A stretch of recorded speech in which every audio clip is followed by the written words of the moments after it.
सब याद होगा ना, और नहीं याद है तो मैं और भी शाह कमीशन की रिपोर्ट्स आपको दिखा देती हूँ।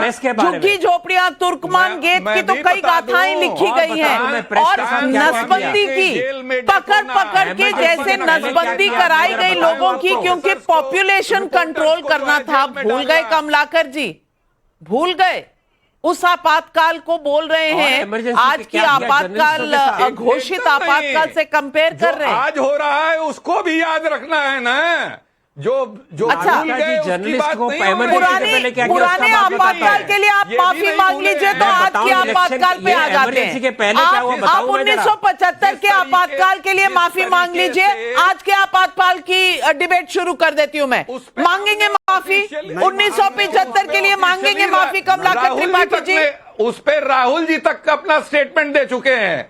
आप जो अभी हो रहा है उस पे माफी नहीं, आपने माफी मांगनी है 1975 के लिए, आप माफी मांगेंगे? नहीं मांगेंगे, क्यों नहीं मांगेंगे? गलत हुआ था तब, नहीं हुआ था गलत, नहीं हुआ था, ये बहुत आसान है। नसबंदी हुआ था तो वो ठीक था। Let me speak.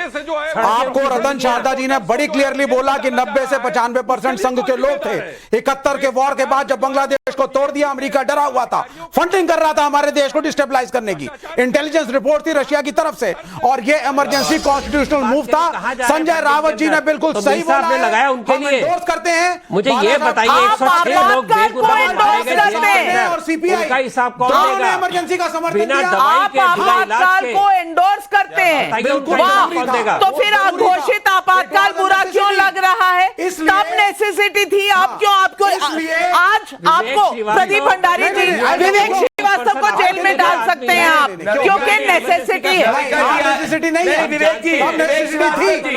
विवेक श्रीवास्तव जी, आज आपको शर्म आनी चाहिए। कोई शर्म नहीं आ रही है। जो संविधान की धारा को लेकर घूम रहे थे, आज कह रहे हो कि जो आपातकाल में संविधान को तहस कर दिया था, आप मतलब कह रहे हो कि आपकी जीने का अधिकार मिसेस इंदिरा गांधी ने इलेक्शन करवाए, वापस गाड़ी को ट्रैक पे लाई, कमाल है, कमाल है। हम आज के इस युग में जीवित हैं ये सुनने के लिए कि आपातकाल सही था। उस वक्त मैं आनंद दुबे जी, आपातकाल अगर सही था, अगर इतना पसंद है, तो ये अघोषित आपातकाल से दिक्कत क्यों हो रही है, मुझे समझा। That was a necessity, this is not. अच्छा, ये तय करने वाले आप कहां से हो गए? ये आप कैसे तय कर रहे हैं? मिसेस गांधी ने 3 साल के अंदर इलेक्शन करवाए, हारी गांधी को, फिर 3 साल के बाद उनकी वापसी देश की पब्लिक ने करी। मजबूरी थी। आनंद दुबे जी, आप राजनारायण जी को तो जानते होंगे ना, लालू जी को भी जानते होंगे, और इमरजेंसी में उनके साथ क्या हुआ, जयप्रकाश नारायण को भी जानते होंगे, आप करुणानिधि को भी जानते होंगे जिनकी सरकार इमरजेंसी में गिराई गई थी, और मुलायम सिंह यादव तो सब जानते हैं। मैं पूछना चाहती हूं, अमेंडमेंट्स जो कॉन्स्टिट्यूशन में हुई थी 38 से 42 तक, जिसमें जो भी प्रेसिडेंट प्राइम मिनिस्टर करे वो सब ठीक,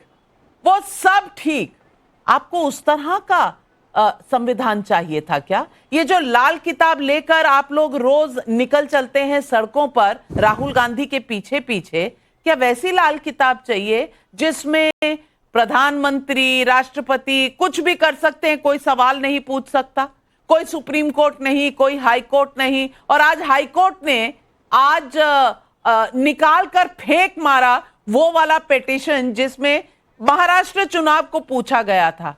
तो आप इसे क्या अघोषित आपातकाल कहेंगे? नविका जी नमस्ते। सब लोग शेर के साथ शुरुआत कर रहे हैं, तो मैं भी एक छोटा सा शेर कहूंगा कि जिन्होंने देश को दे दिया सबसे बड़ा जुमला, संविधान पर कर दिया बहुत बड़ा हमला, ये हमें ज्ञान दे रहे हैं आपातकाल पर, इन्होंने पुष्प देने का वादा करके दे दिया हमको गमला। तो देखिए ऐसा है, 50 साल की आप बरसी बना रहे हैं, 50 साल की बातों को आप याद करें, ठीक है, जो इतिहास में हुआ है वो याद करना ही चाहिए। हमारे नेता हिंदू हृदय सम्राट बाला साहब ठाकरे जी ने तो उस समय आपातकाल का खुलकर समर्थन किया था, इंदिरा जी के साथ खड़े थे, पूरा देश जानता और बेबाकी के लिए जाने जाते थे। उन्होंने कहा तो हम तो उनके शिष्य हैं, तो हम तो अपने नेता की बात कहेंगे। उस समय जो इंदिरा जी को उचित लगा उन्होंने किया। आज वो न इंदिरा जी हमारे बीच में है, न आदरणीय बाला साहब ठाकरे जी हमारे बीच में है। ठीक है, अब इतिहास है, चर्चा होगी, लेकिन बीजेपी जिस प्रकार गंदी राजनीति करती है, तो 2005 में आडवाणी जी भी जिन्ना के मजार पर गए थे, तो उसकी बरसी भी आज 20 साल हो गई। 2005 में गए थे, 2025 है, उसकी बरसी भी मना लेनी चाहिए। तो ये तो इतिहास है ना, जो हो गया हो गया। अरे आज आप क्या कर रहे हैं? आपको क्यों लाया था? 11 साल से आप देश में हैं, आपने जुमलों की बरसात कर दी, बाढ़ ला दी, आपातकाल तो नहीं कहेंगे, लेकिन आपने उन सब चीजों को कहां पूरा किया जो आपने कहा था। ठीक है, उस समय पत्रकार अरेस्ट हो गए, नेता अरेस्ट हो गए, तो आज क्या हो रहा है? आज चुने चुने लोग अरेस्ट हो रहे हैं। जो बीजेपी की बात नहीं मान रहा, धीरे धीरे उसको अरेस्ट कर लिया जा रहा है। रुक जाइए, आज कौन अरेस्ट हुआ है? आज मजीठिया साहब अरेस्ट हुए हैं अकाली दल के। आपके जो अलायंस पार्टनर है आम आदमी पार्टी के, उन्होंने अरेस्ट किया है उन्हें। ये तो बीजेपी का वहां ना लेना ना देना, ना 3 में ना 13 में पंजाब में, लेकिन वहां की तो घटना आपको दिख नहीं रही होगी ना। आपका चश्मा किस रंग का है? या आंखें मूंद कर बैठे हैं, या आंखें मूंद कर बैठे हैं? आनंद दुबे जी, देखिए तो फिर पूरा देखिए। खुली है, हाँ खुली है तो पंजाब की तरफ देखिए, महाराष्ट्र से दूर है लेकिन दिखेगी। और जनता भी पूछ रही है। ओम प्रकाश खंडेलवाल जयपुर से पूछ रहे हैं, इमरजेंसी में सताए हुए लोग, जेल में डाले गए लोग आज कांग्रेस के साथ हैं। क्या विफलता से मजबूर होकर आज उन्होंने कांग्रेस का दामन थामा है?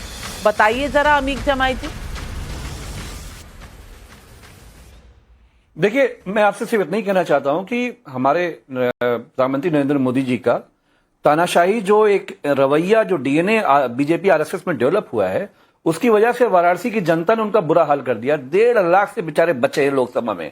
हमारा ये कहना है कि आज आपको सरकार में मौका मिला हुआ है। अभी तक ये जो आरएसएस ने उस जमाने में इंदिरा जी से 2022 का, इंदिरा जी से 2017 का भी चुनाव हारे हैं। आप ज्ञान दोगे? फेल स्टूडेंट ज्ञान देगा, जिसको जो टॉप कर रहा है 3 बार से।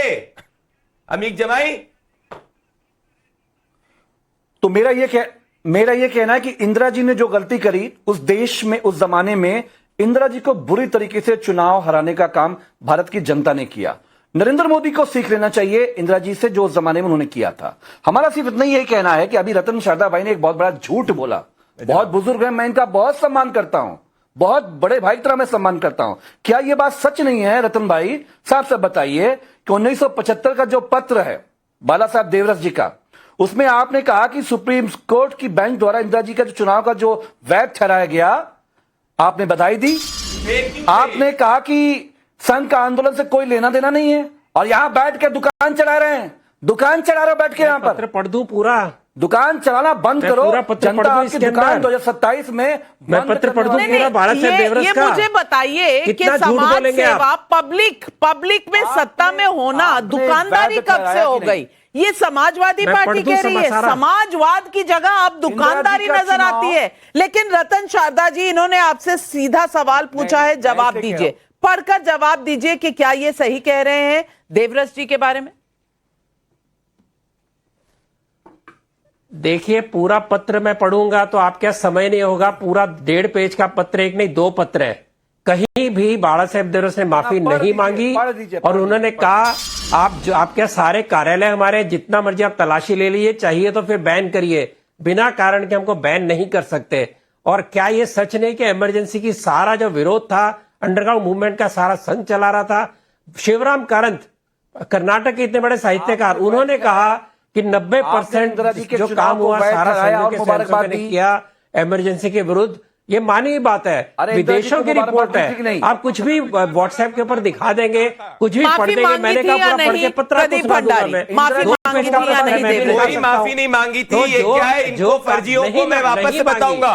26 जून 1977 को सुन लीजिए अमीक जमाई, द इकोनॉमिस्ट ने लिखा था कि पूरा का पूरा अंडरग्राउंड कैंपेन इंदिरा गांधी के खिलाफ नॉन लेफ्ट विंग रेवोल्यूशनरी में अगर कोई लीड कर रहा था तो जनसंघ और आरएसएस लीड कर रहे थे। और अगर पत्र लिखने की बात है, ये रहा मेरे पास पूरा पत्र।